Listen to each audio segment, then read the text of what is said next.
Hey there everybody, Don Evans here from LaunchReport.com, and today I have a look at the Jack Mason brand of watches. I actually have two of them. You see the Aviator Automatic before you. I actually have a field watch here. Here, I'll show you real quick. Here is a look at the field watch in Gunmetal. Both of these are automatic. Both are 42 millimeters. Both have Sapphire crystals and Miyota 8215 automatic movements. I will go ahead and put all the specifications in the description down below. So if you want the thickness or strap width on each of these models, you can go ahead and check out the description below. But both of these house the same movement. Both of these are 100 meters water resistant without screw down crowns. Now neither of them are dive watches, so that is okay. Now, the Aviator here is selling for $545 on this bracelet. There are also strap models available. There are also, if you go to the Jack Mason brand website, there's tons of quartz models and different models besides these two that you see. There's a lot of different models. So if you are interested, go over to the Jack Mason website. I will have a link in the description below.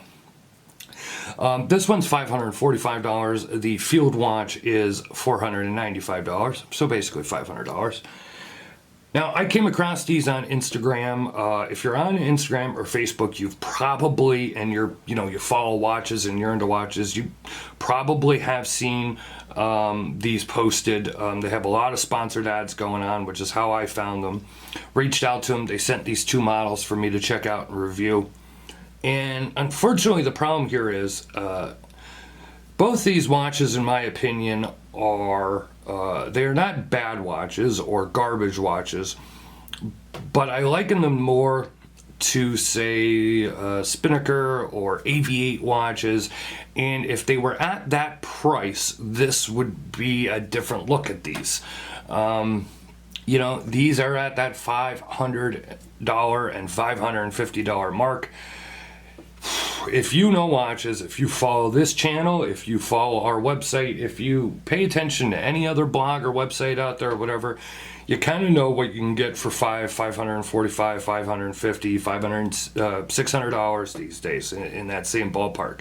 You know the micro brands that are out there. You know the quality that you can get for that price with a lot of brands in that same price range, give or take minus $50 or plus $50, whatever.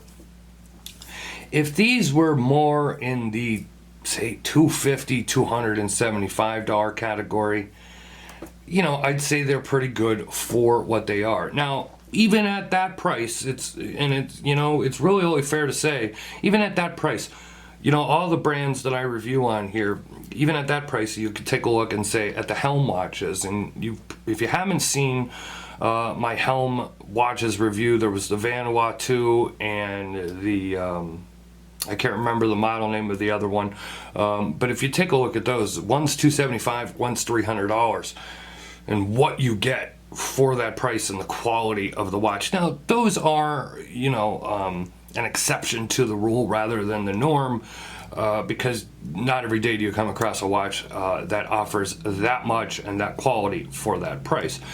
But when you're getting up to the $500 price point, you start to expect better.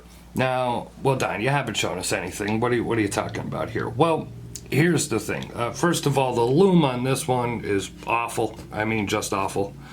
It does not glow bright, and it is very spotty lume. Now, if anybody's ever seen, just spotty or cheap, inexpensive lume, the other thing is you're going to notice here that my camera's having trouble focusing, and the reason that my camera's having trouble focusing is because there is no AR coating on either of these watches, and what's happening is there's so much glare coming off of it with the studio lights and everything else that the camera keeps going in and out of focus here, and that's why I turned it here, hopefully to try and correct the issue. At a glance, this does not look like a bad watch at all. It does have a nice blue sunray dial. It does have the date there at the 6 o'clock position, which I think many of you know that I really enjoy. It does have applied markers, as does the other one. The problem really is when you start to get close up and you just really start to see the feel, the look of the finishing of this watch. it does not, it just is not $550 finishing. It's more like fossil watch finishing. I mean, it's just, there's even a feel to it, almost especially on the back side of this bracelet, almost a graininess to it, if you will. Now, both of these do have an exhibition case back, and you could see a little etching on the mineral crystal window there, and you could see the Miyota movement. I just, that's the thing, these watches, like I said, are not bad watches. If these were at a much more affordable price, I'd be like, these are great, because they're offering classic styles. Now this one, the lume is better on this one. It's not spectacular. It is a lot better than the Aviator. Maybe just because of the gunmetal PVD case, this one, the finishing here just seems to be a little bit better than the Aviator. Plus, this doesn't have a bracelet. It comes on a padded leather strap. You can take a look here at this case back. This does have quick change pins on it as well, as you can see. Now, if I'm going to pick a favorite of one of these, it's going to be this field watch. I prefer just the overall feel, I think, of the field watch, and I do find it to be, I guess, a little better in quality and finishing overall than the Aviator model.